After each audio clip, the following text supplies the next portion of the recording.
may have all started with the artificial heart, or maybe even the contact lens, the fusion of man and machine.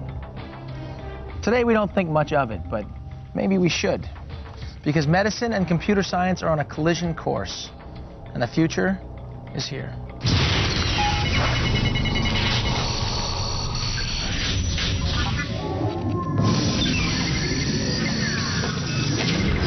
Hello. Hello.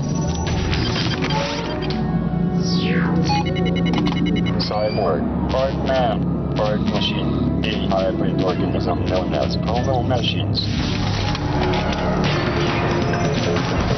Thanks to computers that can act as extensions of the brain, androids can carry out everyday human functions as soon as the mind thinks about them. Which raises the question, at what point does a person stop being human and start being a machine? Hello, Professor Warwick. Perhaps we should ask this man, Professor Kevin Warwick, a cybernetics expert who, believe it or not, is the first human to put himself at the command of a computer. Last year I had a silicon chip transponder surgically implanted in my left arm. The 20-minute operation gave Professor Warwick a glimpse into the future. A future he had only once speculated about. I did that because it was about time that we looked at what was possible, but what was potential as far as linking humans with silicon. With this expedition into the still unknown world of cyborgs, Warwick began to blur the line between science fiction and reality. Starting to create superhumans effectively by linking up technology with the human, having an implant to make a normal guy, me, little bit a cyborg. Immediately, the computers in the building at the college where Warwick works began to track Warwick's every move. When the computer sensed Warwick coming, it jumped into action. Doors opened automatically. His personal computer switched on and began to download the professor's email before he even sat down at his desk.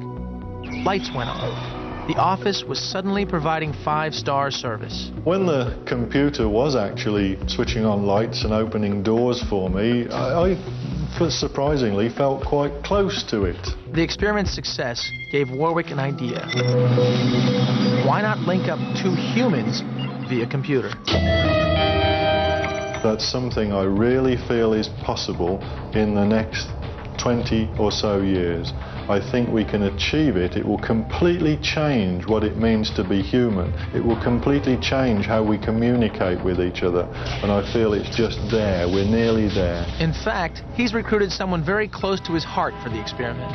My wife has agreed to undergo a similar operation. So what we're looking to do is to have the two of us with an implant, sending signals not just from nervous system to computer, but potentially across the internet, so that we can send signals from one person's nervous system, my own, across the internet to my wife's nervous system, and back the other way. This way, humans will be able to transmit emotions as well as tap into the computer's enormous powers. By about 2020, we're going to see machines that are much more intelligent than humans. If they're much more intelligent than us, then it's going to be them that are deciding how things work on the Earth. That's because instead of letting you in, downloading email, and turning on the lights, computers could decide to lock you out, destroy all your files, and shut down the power. Really how we treat animals that are less intelligent than we are now. So machines that are far more intelligent than us will probably treat us in the same way. According to Warwick, this could lead to a conflict that will ultimately result in the end of human beings as we now know them.